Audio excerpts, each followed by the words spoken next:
pero principalmente la mayoría del hierro que ingerimos o la mayoría del hierro que se recicla en nuestro organismo es para la eritropoyesis. 20 a 25 miligramos se necesitan todos los días para la producción adecuada de eritropoyesis.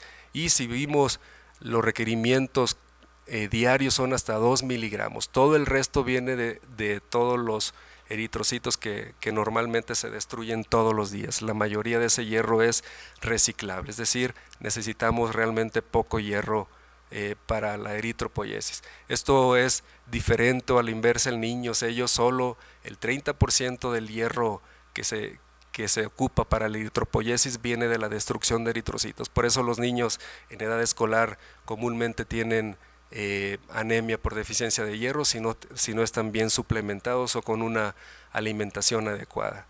Si ven duración de la eritropoyesis, pues ya lo saben ustedes, hasta 25 días y algunos datos interesantes sobre esto.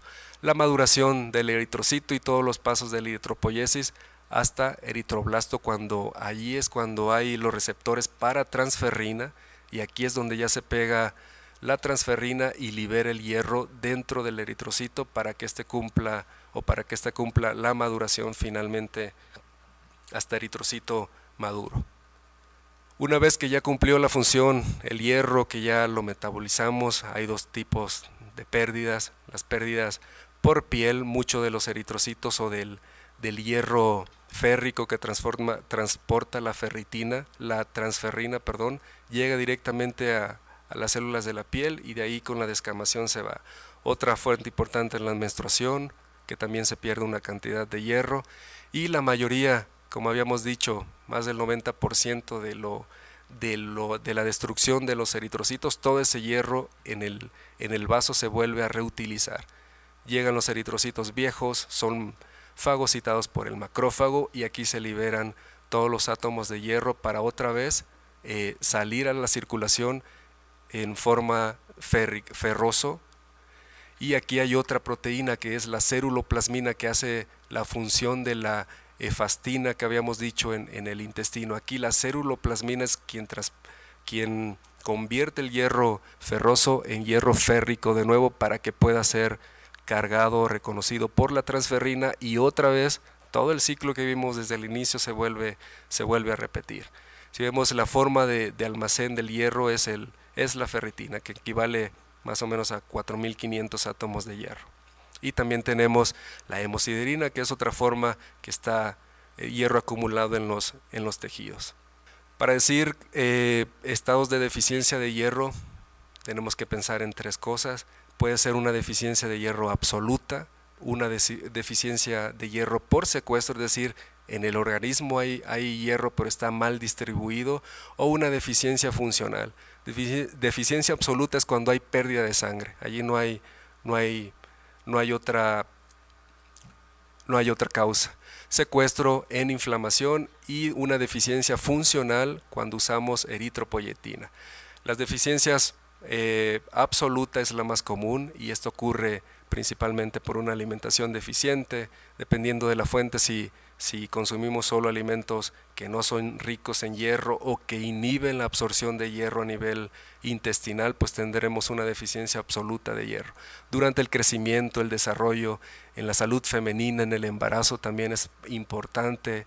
Menstruación, personas o mujeres con alteraciones del ciclo menstrual, pérdidas crónicas por el uso de AINES, sobre todo en pacientes grandes que se automedican naproxeno todos los días, neoplasias gastrointestinales también, que es una forma relativamente frecuente de encontrar en personas que tienen deficiencia de hierro crónica. Si los estudiamos encontramos alguna malignidad intestinal. Absorción disminuida por el Helicobacter pylori, gastritis atrófica autoinmune o una forma hereditaria.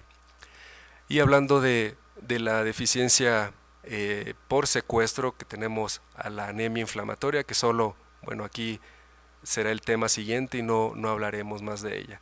Y si ven, también tenemos un tipo de deficiencia de hierro que le llamamos funcional, y es cuando indicamos eritropoyetina. Para que funcione la eritropoyetina, pues va a requerir también cantidad de hierro. Y si vemos que también este experimento ya desde hace varios años se reconoció como la aplicación de eritropoyetina de tan solo 4 dosis en una persona normal disminuye los niveles de ferritina en cuestión de días. En 5 días puede disminuirlo más hasta los niveles límites bajos o incluso causar ferropenia, como lo vemos aquí. Entonces siempre pensar en un paciente que indiquemos eritropoyetina, ver cómo están los niveles de ferritina y si requiere que además de la eritropoyetina también suplamos con hierro. ¿Cómo hacemos el diagnóstico de una anemia ferropriva? Todo conocemos el cuadro clínico y aquí está dividido por sistemas o por aparatos. A nivel sistema nervioso central, fatiga, que es el principal síntoma que nos refieren los pacientes. Depresión, sobre todo en pacientes mayores, a veces decimos este paciente ya está grande, está depresivo y tal vez vemos la posibilidad como que es depresión del viejo o del anciano, cuando puede ser una deficiencia de hierro y que aún no haya realmente una anemia demostrable en una citometría hemática. A nivel del sistema gastrointestinal, anorexia, náusea, trastornos del tránsito intestinal. A nivel vascular, piel fría, palidez mucotegumentaria, produce disminución de la reacción del sistema inmune también. Sistema cardiorrespiratorio, taquicardia, soplos sistólicos, todo lo que vemos acá. Y a nivel genitourinario, trastornos menstruales y disminución del deseo sexual también. Y en cuanto sobre todo en pacientes grandes, mayores de 50 años, la depresión de hierro, aunque no hay anemia, produce mucho deterioro cognoscitivo. Y si comparamos aquí las enfermedades que más deterioro cognoscitivo presentan, primero la depresión y en segundo lugar está la deficiencia de hierro. Y no hablamos aquí de anemia, sino solo de deficiencia de hierro. Y si ven, comparado con otras enfermedades, entonces tenemos que tener mucha atención en un paciente que tiene deterioro cognoscitivo y realmente ver o estar seguros que no sea por una deficiencia de hierro. Y la fatiga son los dos síntomas más que más afectan sobre todo la calidad de vida de un paciente con anemia.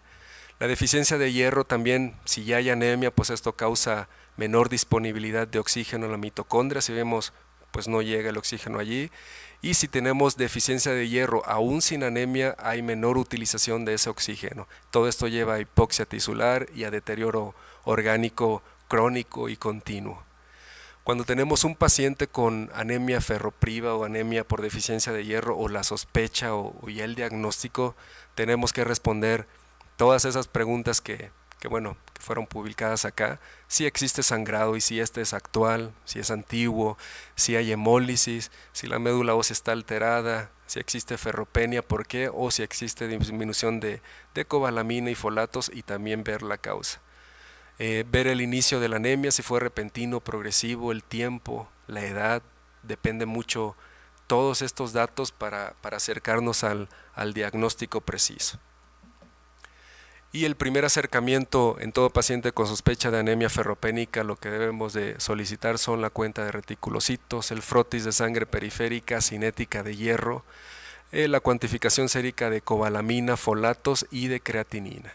Si vemos los índices eritrocitarios, a veces también no los tomamos mucho en cuenta, pero esto nos habla mucho tanto del tamaño, del color del eritrocito y nos guía sobre el origen de esa anemia. Y si hablamos de anemia ferropénica, pues son hipocrómicas, son microcíticas. Esa es la cinética de hierro, que también siempre hay que solicitarla aún cuando la anemia sea grado 1, sea muy discreta. Debajo de esa anemia discreta puede haber una deficiencia grande de hierro. Esos son los parámetros normales y siempre hay que pedirle en un paciente.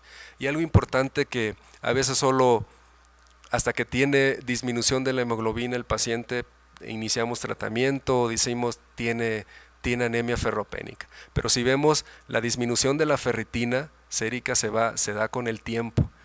Y si ven, ocurre mucho antes de que haya una disminución de hemoglobina.